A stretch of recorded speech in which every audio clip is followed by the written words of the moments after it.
1 वर्ष हम लोगों का और ख़त्म हो गया, अब और निकट हैं, काल के मुख के और थोड़े निकट हो गए हम लोग। 1 वर्ष छोड़ के जा रहा है, हमें और आगे बढ़ाया लेकिन काल के मुख के और निकट कर दिया। इसी प्रकार धीरे धीरे बीतता जाएगा हम लोगों का, 1 दिन 2 दिन बीत जाएंगे और हम लोग इस संसार में रहेंगे नहीं। एक कवि ने लिखा, यह सांझ उषा का आंगन, आलिंगन विरह मिलन का, चिरहास अश्रु में आनंद रे इस मानव जीवन का। इसी प्रकार ये मानव का जीवन है, कभी हंसता खिलखिलाता आंगन मिलता है तो कभी वह दिन भी देखने को मिलता है जब क्रंदन करता हो वातावरण रहता है। और ये सांझ और उषा का आंगन है, कभी सूर्य को डूबते हुए देखता है तो कभी सूर्य की लालिमा प्रातःकाल भी देखने का अवसर मिलता है। ये होता रहता है और अंततः इन सारे नज़ारे को देखते हुए यह मनुष्य का शरीर एक दिन हम लोगों को छोड़ करके जाना पड़ता है। आए हैं सो जाएंगे, राजा रंग फकीर एक सिंहासन चढ़ी चले, एक जन बंधे जात जंजीर। गुरु महाराज कहते थे कि लोग चाहते हैं, अब सब लोग अपना भला चाहते हैं, अपने भले के लिए बहुत अच्छे अच्छे कर्म भी करते हैं, कुछ धन जमा करते हैं, कुछ प्रतिष्ठा जमा करते हैं, कुछ विद्या हासिल करते हैं, कुछ ताकत हासिल करते हैं, इसीलिए कि इन चारों चीज़ों से हमारा भला होगा। लेकिन ये विद्या के रहते, ताकत के रहते, धन के रहते, प्रतिष्ठा के रहते, कभी कभी आप देखें, कभी देखते देखते प्रतिष्ठा चली जाती है, देखते देखते कभी धन समाप्त हो जाता है, हट्टा कट्टा शरीर है, देखेंगे विद्या बुद्धि समाप्त हो गई, हमारी प्रतिष्ठा डूब गई, धन चला गया, सारे चीज़ चले जाते हैं। इसलिए कहा इन चारों से वो भला नहीं होने वाला है जितना भला आप चाहते हैं। द्रौपदी महारानी ने आवाहन किया भगवान को, दुख हरो द्वारका नाथ शरण में तेरी, दुख हरण कर लिया, साड़ी दे दिया, साड़ी का पहाड़ खड़ा कर दिया, लेकिन दूसरी परेशानी फिर आ गई कि उसको वन जाना पड़ा, 12 वर्षों तक भटकना पड़ा पांडवों के साथ में। वो परेशानी भी घटी तो दूसरी परेशानी फिर आ गई कि द्रोणपुत्र अश्वत्थामा ने उसके 5 बेटे को मार दिया। तो कहा इस प्रकार ये चारों चीज, ताकत के रहते, विद्या के रहते, धन के रहते, तंदुरुस्ती के रहते, इन चारों चीज़ों के रहते भी कभी वो सुख हमें नहीं मिल पाता है जिससे हमारा परम कल्याण हो जाए। इसलिए कहा परमात्मा का भजन करो, कोई भी दुख नहीं रहेगा, सारे दुख चले जाएंगे। हमारे यहाँ कोरका में आए थे 1982 ईस्वी में, परमाराध्य श्री सदगुरु महाराज जी का पदार्पण हुआ था गोड्डा जिले में। एक राजेंद्र रामदास थे शिक्षक, अब तो वो रहे नहीं, और वो कहते खड़े थे, गुरु महाराज जी कहते हैं राजेंद्र इस गांव में मेरा आना अंतिम समझो। तो राजेंद्र बाबू रोने लगे और कहते हैं हुजूर हम लोगों को आशीर्वाद देते जाइए कि हमारी भक्ति इसी जन्म में पूरी हो जाए, जब आपका आना अंतिम है। तो कुछ नहीं बोले गुरु महाराज, इसी बात को सत्संग के मंच पर दोहराए गुरु महाराज जी कि हमने राजेंद्र रामदास को एक बात कह दी कि इस गांव में आना मेरा अंतिम समझो। तो राजेंद्र रोने लगा और मुझसे आशीर्वाद मांगता है। कहा मैं केवल राजेंद्र को नहीं, इस सत्संग में जितने लोग बैठे हो मैं सब लोगों को आशीर्वाद देता हूँ कि सबका जीवन सफल हो, लेकिन मैं जो कहता हूँ उसको ध्यान से सुनो। एक ज़माना था जब मेरे पास पहनने को कपड़े नहीं थे, आधी धोती पहन के चलता था, आधी धोती फट गई, आधी धोती पहन के चलता था। अब नहाने की इच्छा होती थी, कैसे नहाऊं, तो एकांत सरोवर में जाता था और नहा करके उस आधी धोती को सूखने देता था और नंगे बैठा रहता था पेड़ की आड़ में। जब वो आधी धोती सूख जाती थी तो उसे पहन के निकलता था। लेकिन वो दुख के दिन लद गए, मेरे पास इतने कपड़े हैं कि मैं रोज़ कपड़े बदलूं तो कपड़े नहीं खत्म होंगे। मेरे पास पानी पीने के लिए मिट्टी के पात्र भी नहीं थे, लेकिन वो दुख के दिन लद गए। अब मेरे पास सोने के पात्र हैं खाने पीने के लिए। मेरे पास एक भी घर नहीं था, लेकिन आज वो दुख के दिन लद गए, अभी लाखों घर हैं मेरे पास, अर्थात सारे सत्संगियों का घर मेरा अपना घर है। तो ये सारे दुख के दिन लद गए तो हमने जीवन में 2 ही काम किया। जब तक हमारी उम्र थी तो हमने विद्या अध्ययन किया, और जब उसको छोड़ दिया तो हमने सत्संग और ध्यान के माध्यम से परमात्मा की भक्ति की, और हमारे सारे दुख के दिन लद गए। इसलिए कहा कि ये सारी चीज़ें, धन, प्रतिष्ठा, ताकत, बुद्धि, ये सारी चीज़ सुख देने वाले हैं, भला करने वाले हैं, लेकिन ये उससे वो भला नहीं होने वाला है जिस परम कल्याण की आशा हम लोग लगाए हुए रखे हैं। इसलिए गुरु महाराज जी कहते थे परमात्मा का भजन करो, ये सारे दुख के दिन लग जाएंगे।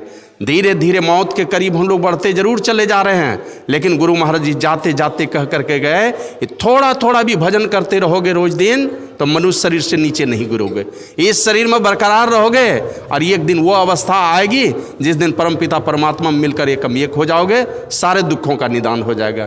तो ये आना जाना, ये संसार सिमट जाने वाला है, मिट जाने वाला है, हम लोग भी इस संसार में नहीं रहेंगे, लेकिन जाते जाते हमें करना क्या है, यही हम लोग शंकर, अभी माता पार्वती और शंकर भगवान के संवाद को सुन रहे थे, ये काकभूषण जी और गरुड़ जी के संवाद को हम लोग सुन रहे थे,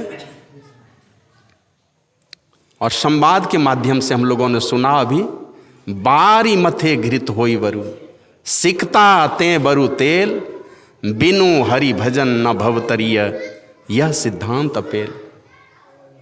ए पक्षीराज, पानी को मथने से घी हो जावे असंभव, बालू को पेरने से तेल निकल आवे असंभव।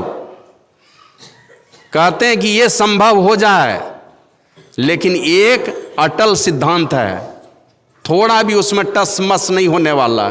वो क्या? बिनु हरि भजन न भवतरिय यह सिद्धांत अपेल, या अपेल सिद्धांत है। बिना परमात्मा के भजन के इस संसार सागर से हम पार नहीं हो सकते हैं। रामचरितमानस में दूसरे जगह लिखा है गोस्वामी जी ने, राकापति सोड़सु वहीं तारागण समुदाय, सकल गिरन दबलाइये बिनु रवि राति न जाए, ऐसे ही बिनु हरि भजन खगेसा मिट ही न जीवन केर कलेसा। ए पक्षीराज गरुड़ जी, दुख को मिटाने के तमाम तरह के उपाय कर लो, वो क्लेश और दुख हमारा तो उस प्रकार नहीं मिट सकता है जैसे आकाश में एक साथ 16 चंद्रमा उग जाए, अर्थात 16 कलाओं से युक्त होकर एक चंद्रमा उगे, सारे और नक्षत्र और तारे पूरी रोशनी के साथ उग जाए आसमान में, और सारे जंगल और पहाड़ों में आग लगा दी जाए, रात्रि जिस प्रकार नहीं जाती है बिना सूर्य भगवान भास्कर के उदित हुए, भगवान सूर्य के उदित हुए जिस प्रकार रात्रि नहीं जाती, उसी प्रकार परमात्मा का भजन किए बगैर कभी हमारे क्लेश का शमन नहीं हो सकता है, दुखों का निदान नहीं हो सकता है। और जो ऐसा नहीं करेंगे तो कहते हैं परमात्मा से विमुख होके चलेंगे तो मस्कई करई विरंची प्रभु। मशक मतलब आप लोग जानते हो मच्छर, मशक को करई विरंची, परमात्मा चाहेंगे तो इतने शक्तिशाली हैं कि मच्छर को ब्रह्मा बना देंगे। और अगर उनकी कृपा से विमुख हो गए, आप नाराज हुए, तो अज ही मशक्तिहीन, अज मन भी होता है ब्रह्मा का, उसको मच्छर से भी तुच्छ बना सकते हैं। इसलिए जो बुद्धिमान और चतुर प्राणी होते हैं ना, जिसकी बुद्धि ठीक ठाक रहती है, उनको पता है कि यह घटना कभी भी घटित हो सकती है। जो धन मेरे पास है, हम कब कंगला बना दिए जाएंगे पता नहीं, सही सलामत एकदम सीना तान करके चलते हैं, पता नहीं कब पैरालिसिस के आप शिकार हो जाएंगे, अब मुंह टेढ़े हो जाएंगे आपके। तो उनको पता है जिनको, तो सदैव होशियारी करके चतुराई करके सारे कामों से छुट्टी निकालकर परमात्मा का भजन करते हैं। एक पौराणिक कथा है, एक बार विश्वकर्मा भगवान भागे भागे गए विष्णु भगवान के पास, और विष्णु भगवान को कहते हैं भगवान बचाओ मुझे, मैं तो परेशान हो गया। कहा क्यों? बोला इंद्र महाराज 100 वर्षों से एक ही घर बनवा रहे हैं और एक भी दिन मुझे छुट्टी नहीं मिली, जबकि पलक झपकते आपने लंका का निर्माण, तो सुदामापुरी का निर्माण, बहुत सारे चीज, हस्तिनापुर का निर्माण, तो ये सारे चीज का निर्माण जिस विश्वकर्मा भगवान ने किया, वो कहते हैं मैं 100 वर्षों से काम कर रहा हूं, लेकिन विष्णु भगवान ने मुझे छुट्टी नहीं दी। तो विष्णु भगवान कहते हैं ठीक है,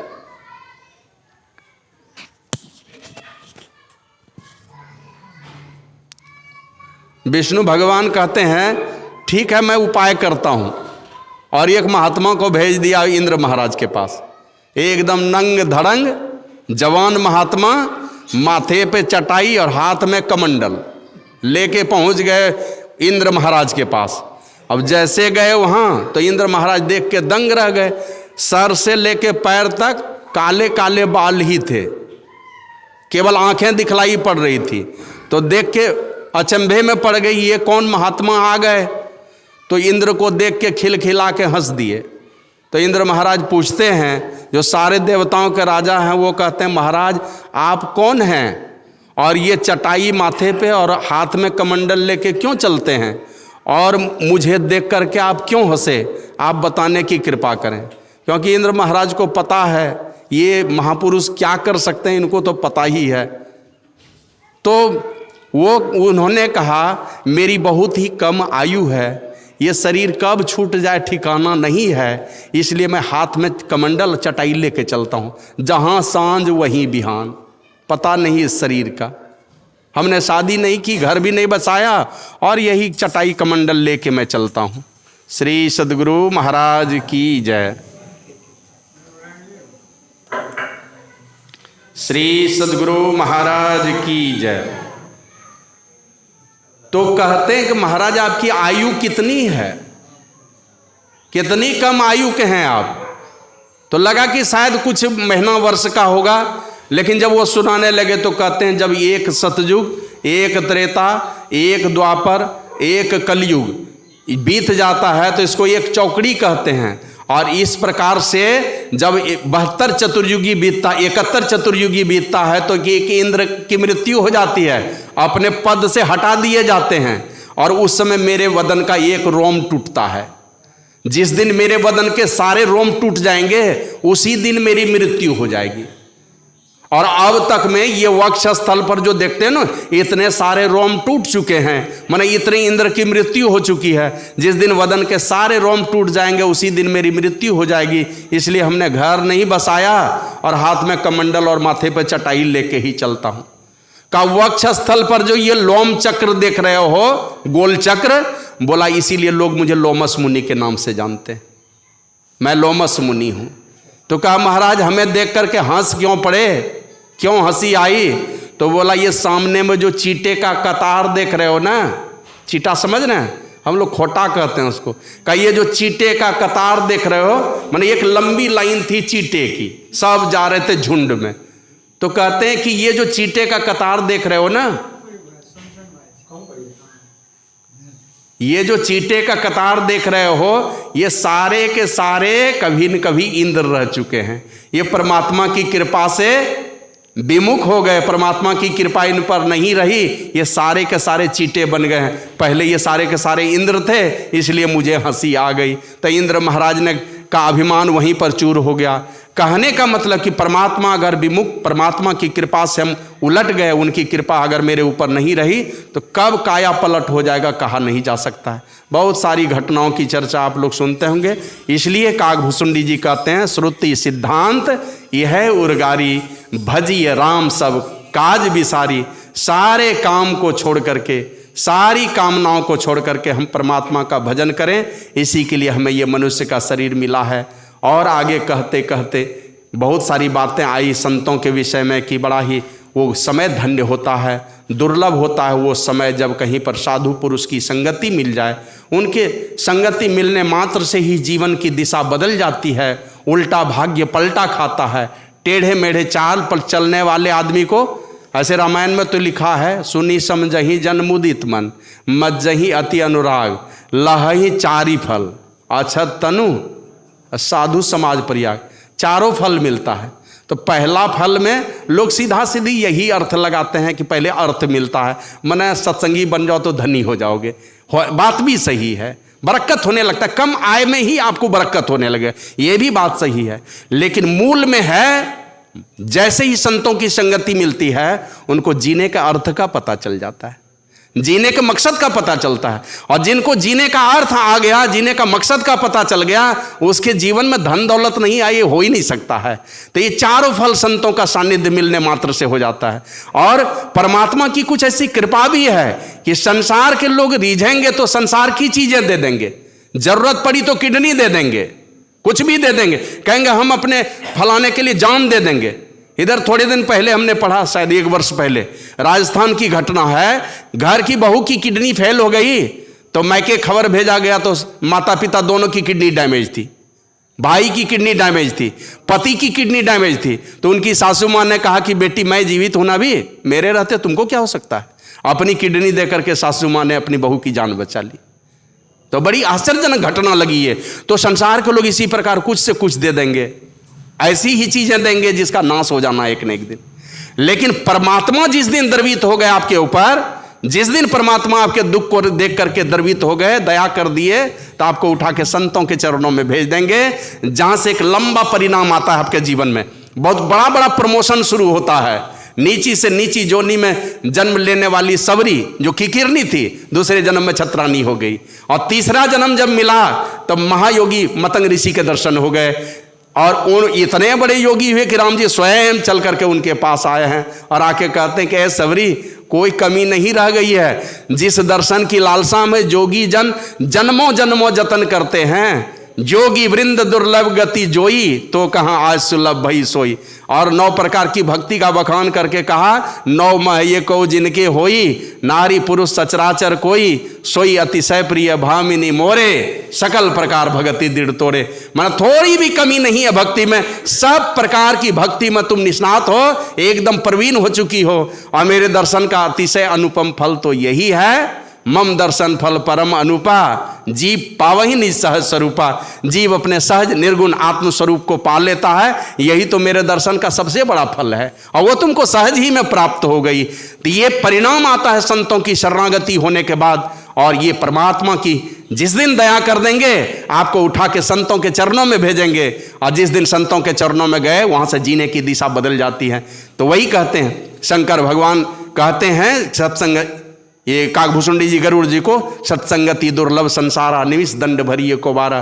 पल भर हुआ क्षण भर का भी अगर साधु पुरुषों की संगति मिल जाए, तो बस वहीं से आपके अंदर में कुछ ऐसा संस्कार डालेगा, दर्शन मात्र से ही ऐसा संस्कार आपके जीवन में आएगा, बस लंबा परिणाम चलता रहेगा। जैसे तालाब में एक पत्थर फेंक करके आप देखते हो तरंग उठता है ना, तो उसमें शीर्ष और गर्त का निर्माण होता जाता है। कहां तक जाता है? जब तक किनारे नहीं पहुंच जाए। भले ही शीर्ष और गर्त छोटा होता जाएगा, लेकिन पहुंचेगा किनारे तक। उसी प्रकार संतों की संगति जिसके जीवन में आ जाती है, अगर ऐसी घटना घट जाए, तो आपके जीवन में वो संस्कार डाल देंगे। वो संस्कार कभी भी बिना परमात्मा से मिलाए आपको छोड़ने वाला नहीं है। इसलिए गुरु महाराज कहे थे ना, तू भजन छोड़ देगा, लेकिन ये भजन तुमको नहीं छोड़ने वाला है। जो गुरु जी का संस्कार मिला है, ये सदैव तुमको घसीट करके ले जाएगा, और अंत में परमात्मा की भक्ति पूरी करा करके सदा सदा के लिए दुखों से मुक्त करेगा तुझे। तो ये इसी प्रकार की बहुत सारी बातों की चर्चा हुई, और अंत में आया गिरजा संत समागम सम न लाभ कछुआन, बिनु हरि कृपा न होई सो गावहि वेद पुराण। ए गिरजा, ये संतों का समागम, ये सारे वेद पुराण गा करके यही कहते हैं, बिना परमात्मा की कृपा के नहीं होता, और अगर हो जाए सबसे बड़ा लाभ। दुनिया में किसी की संगति करेंगे, इंजीनियर, डॉक्टर, प्रोफेसर, किसी की भी संगति कर ले, चोर, उचक्का, डाकू, किसी की भी संगति करेंगे, वो पेट चलाने की विद्या सिखाएगा। लेकिन संतों की संगति में गए तो पेट और संसार चलाने की विद्या भी, बढ़िया विद्या सीखेंगे, संसार में भी सुखमय जीवन जिएंगे। और संसार के बाद जब इस संसार से जाना होगा, हमारा आपका इस महाप्रयाण होगा जब, तो जहां भी जाएंगे वह लोक भी हमारे लिए सुखमय और शांतिमय ही मिलने वाला है। तो दोनों ही लोक हमारा सुखमय और शांतिमय होता है जब संतों की संगति मिलती है। तो आवश्यकता है, विशेष मैं नहीं कहूँगा। अब हम लोगों के बीच में बहुत विद्वान महात्मा हैं, तो इसलिए मैं अपनी एक थोड़ी सी बात और रखूँगा, फिर अपनी वाणी को विराम दूंगा। फिर आगे शंकर भगवान माता पार्वती से कहते हैं कि गिरजा, सोई सर्वज्ञ गुणी सोई ज्ञाता, सोई महिमंडित पंडित दाता, धर्म परायण सोई कुल त्राता, राम चरण जाकर मन राता। जिसका मन सदैव राम के चरणों में, परमात्मा के चरणों में लगा है, परमात्मा की भक्ति में लगा है, वही एक दिन सर्वज्ञ हो जाता है। सारा वेद और वेदांत का ज्ञान उनके अंदर से ही उभर करके आता है। गुरु महाराज जी एक बार गए थे बंगाल, और हमारे क्षेत्र में एक महात्मा थे, गृहस्थ महात्मा थे, तो उनको लोग स्वामी गंगेश्वरानंद जी महाराज के नाम से जानते थे, कोई कोई गंगा गुरु जी भी कहते थे। सेवानिवृत्त शिक्षक थे, और वो स्वतंत्रता सेनानी भी थे, फ्रीडम फाइटर थे वो, तो दोनों पेंशन उनको मिलता था। तो गुरु महाराज जी जब भी बंगला क्षेत्र में जाते थे ना प्रवचन करने, तो गंगा गुरु जी को ले लेते थे। तो गए बंगाल में जब गंगा गुरु जी का प्रवचन हुआ, तो 1 घंटे तक उन्होंने प्रवचन किया। फिर गुरु महाराज जी को दिया, तो गुरु महाराज जी थोड़ी देर तक हिंदी में बोले। अब वहाँ कोई हिंदी समझने वाले हैं नहीं, दूसरे समय में जब सत्संग शुरू होने वाला था तो कुछ बंगाली भक्त लोग आए और आकर के कहते हैं अगर ये महाराज हिंदी में प्रवचन करेंगे तो यहाँ आपके प्रवचन की कोई आवश्यकता नहीं है, आप बांग्ला में प्रवचन करेंगे तो कीजिए। तो अपराह्न काल में गंगा गुरु जी को दिया गया प्रवचन करने, वो 1 घंटे तक प्रवचन किए, सब एकदम भाव विभोर होकर के सुन रहे थे, बढ़िया बोलते थे। अब बाद में गुरु महाराज जी के पास जब माइक व्यवस्थित किया गया, अब सारे जो वहाँ शॉर्ट हैंड वाले थे ना, स्टेनो को क्या कहते हैं ट्रांसलेटर लोग, वो लोग जब बैठे थे ना, अब इतना क्लिष्ट शब्द का प्रयोग करने लगे बांग्ला में, वो लोग समझता ही नहीं था। 1 घंटे तक प्रवचन करते रहे। अब बाद में जाके पूज्य संत सीबी बाबा पूछते हैं कि हुजूर आपको तो कभी नहीं देखे थे बांग्ला पढ़ते सुनते हुए कहीं बोलते हुए, तो ये इतना धारा प्रवाह बांग्ला कैसे बोले? तो गुरु महाराज जी कहते हैं त्रिकुटी महल में विद्या सारा, अनहद गर्जे बजे नगाड़ा। त्रिकुटी महल में जिसकी पहुंच होती है, जहां सूर्य दिव्य भास्कर उदित होते हैं, तो गुरु महाराज जी लिखे गुरु ज्ञान दिव्य भान हृदय उगाऊ हो, मोहतम नासै अब मोक्ष सुख पाऊ हो। अज्ञानता रूपी रात्रि चली जाती है ना, जब ते राम प्रताप खगेसा उदित भयउ अति प्रबल दिनेसा, पूरी प्रकाश रहे होती हूँ लोका, बहुतेन सुख बहुतेन मन शोका, जिन्हीं शोकते कहूँ बखानी, अब प्रथम अविद्या निशा निशानी। अज्ञानता रूपी रात्रि ही चली जाती है, दिव्य भास्कर का जब उदय होता है, दिव्य सूर्य का उदय होता है, सारा वेद और वेदांत का ज्ञान स्वतः अंदर से उभर करके आता है, तो कहते हैं वही सर्वज्ञ हो जाता है जो परमात्मा की भक्ति में जिसका मन लगा हुआ है। आप लोग जानते होंगे कि एक बालक, उसकी माँ थी वेश्या, उसका नाम था जावाली, बेटे का नाम रख दिया सत्यकाम। अब माँ को चिंता हो गई कि मेरा बेटा कहीं मेरा कलंक तो नहीं ढोना पड़ेगा मेरे बेटे को, मैं वेश्या हूं, लोग तो यही कहेंगे ये वेश्या का बेटा है, तो बड़ी चिंता हो गई इसको। अब विचार करने लगी कि कहां जाने से मेरे बेटे का ये कलंक धुल सकता है, सारा कलंक जहां धुल जाए। विचार करके उसने अपने बेटे को कहा तू चला जा बेटे कपिल भगवान के पास, और उनके पास जाएगा, बड़े दयालु हैं, तेरा उद्धार कर देंगे, वो तेरा सारा कलंक धुलेगा, तू अमर भी हो जाएगा। वो चला गया उनके पास, तो वो पूछते हैं तुम्हारा नाम क्या है? बोला मेरा नाम है सत्यकाम। और तुम्हारे पिताजी का क्या नाम है? कहा वो तो मैं नहीं जानता हूं। कहा तुम्हारा गोत्र क्या है? कहा वो भी मुझे पता नहीं। कहा तुम अपने माँ से पूछो। तो माँ से पूछने के लिए आया वो बालक सत्यकाम। तो माँ ने कहा बेटे मैं तो गणिका हूं, वेश्या हूं, मेरे पास दिन भर में कितने पुरुष आते हैं मुझे भी पता नहीं है, फिर तू किसका अंश है मैं कहां से बता सकूं? इसलिए ना तो तेरे बाप का पता है ना तुम्हारे गोत्र का पता है, लेकिन तू उनको कहना कि मैं माता जावाली का पुत्र हूं। और जैसे गए, दुनिया के ठुकराए लोग अगर अपनाए जाते हैं, संतों के दरबार में अपनाए जाते हैं। और गुरु महाराज जी कहते थे, एक बार हमारे क्षेत्र में मंदार हिल है ना, तो एक रिक्शा से एक महात्मा आ रहे थे जो केरल तरफ के हैं, अब तो शरीर पूरा हो गया, माधवन जी, AR की दवाई जो राज्यपाल थे ना उसके क्लास फ्रेंड थे वो माधवन जी। तो माधवन जी आ रहे थे एक बार रिक्शा पर चढ़ करके, तो उनसे पूछते हैं दिन भर में कितना कमाते हो? बोला हुजूर 5 रुपये कमा लेता हूं। तो इससे चल जाता है तुम्हारे परिवार? बोला हाँ चल जाता है, चल जाता है। बोला कैसे चलता है 5 रुपये में? अब तुम तो शाम को कुछ शराब भी पीता होगा। बोला नहीं हम शराब नहीं पीते हैं, मांस मछली अंडा शराब कुछ नहीं खाते हैं, कोई नशा नहीं लेते हैं। कहा क्यों, किस जाति को हो तुम? बोला हम कादर जाति के हैं, हमारे गोड्डा जिले में 4-5 गांव में कादर जाति के लोग हैं, एक भी मैट्रिक पास लोग नहीं है, आज तक एक भी लड़का लड़की मैट्रिक पास नहीं है उस जिले में, गोड्डा जिले में कादर जाति में। जैसे इधर क्या कहते हैं वो मुसहर, उसी प्रकार की जाति, मिट्टी का, बड़ी गरीबी में जीते हैं। तो वो बोले कि मैं महर्षि जी से हमने दीक्षा लिया है, इसलिए उन्होंने मुझे समझाया ये कौन हम लोगों को अपनाने वाला था, ये तो महर्षि जी जैसे महापुरुष आए कि हमारे जैसे मन पिछड़े हुए लोगों को अपनाया और ये दीक्षा दिया है। उसी दिन से 5 रुपये ही कमाता हूँ तो भी बढ़िया से हमारा बाल बच्चा परिवार का भरण पोषण चल जाता है। तो दुनिया के ठुकराए लोग संतों के दरबार में अपनाए जाते हैं। वो बालक सत्यकाम जैसे गया कपिल भगवान के पास, कपिल भगवान कहते हैं बेटे मैं तुझे अवश्य दूंगा ब्रह्म ज्ञान की दीक्षा, लेकिन तुझे एक काम करना पड़ेगा।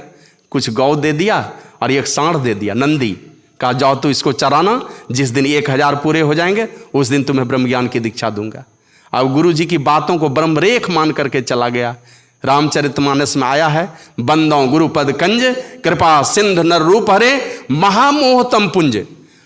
अज्ञान अंधकार रूपी रात्रि को नाश करने के लिए सूर्य की किरणों के समान जिन महापुरुषों की वाणी होती है, ऐसी वाणी व्यर्थ कैसे जा सकती है। कहा मैं तुझे ब्रह्म ज्ञान की दीक्षा अवश्य दूंगा, तू जिस दिन 1000 गौ माता पूरे हो जाएंगे ना, उस दिन लेके आना। अब वो चला गया जंगल में गौ चराने के लिए। वर्षों गुजर गए गौ चराते चराते, क्योंकि बहुत सारे हिंसक जानवर मार के भी खा जाते थे। 1000 जिस दिन पूरे हुए तो बूढ़ा नंदी कहता है, वत्स अब तो चलो। बोला हाँ चलना तो चाहिए, अब हम लोग 1000 पूरे हो गए हैं, लेकिन गुरुजी ने बुलाया कहाँ है। तो यही कहा उस बूढ़े नंदी ने मनुष्य की आवाज में, दोस्त के घर पर बिन बुलाए जाना चाहिए अगर लाचारी परेशानी में हो, माता पिता के दरबार में बिन बुलाए जाना चाहिए, और गुरु के दरबार में तो अपमान झेल के जाना चाहिए। अपमान सह के भी गुरु के दरबार में जाना चाहिए, कभी भी गुरु का दरबार छोड़ना नहीं चाहिए, और अपमान सह करके भी गुरु के दरबार में जाना चाहिए। ये वो बालक 1000 गौ लेकर के जैसे ही पहुंचा उस नंदी के साथ में, जैसे जाके प्रणाम किया तो कपिल भगवान कहते हैं, बेटे तुझे देखने से ही लगता है तुझे तो ब्रह्म ज्ञान हो चुका है। तो कहते हैं गुरुदेव साहब आपके कृपा का ही परिणाम है, लेकिन मेरी इच्छा है आपके श्रीमुख से मैं ब्रह्म ज्ञान का फिर से उपदेश सुनना चाहता हूं।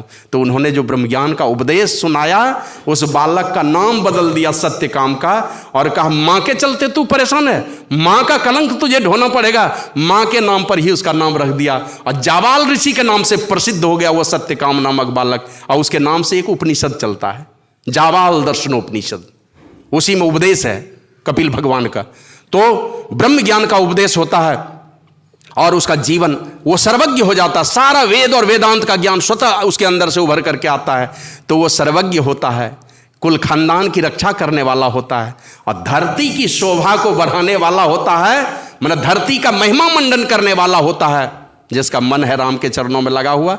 हमारे ऊपर संस्कृति के, हमारे पूर्वजों के, हमारे खानदान के, परमात्मा के बहुत सारे कर्ज हैं, और उन सारे कर्ज का चुकता एक ही चीज से होने वाला है कि हम परमात्मा का भजन करके अपने सारे सत्कर्मों को दान करके अपने पूर्वजों का उद्धार करें। अपने भक्ति के बल पर हमारे संस्कृति ने जो हमें दिया है, वो संस्कृति की रक्षा अगर करनी है, कोई कृष्ण भगवान के खानदान के हैं, कोई भगवान राम के खानदान के हैं, हम काश्यप मुनि के खानदान के हैं, सारे लोग किसी न किसी खानदान के हैं। उस विरासत को बचाना है, उस संस्कारों को बचाना है, अपने पूर्वजों की प्रतिष्ठा को बचाना है। और अगर हमारे कोई पूर्वज अधोगति में चले गए हैं तो अपने भक्ति के दम पर उनका भी उद्धार करना है।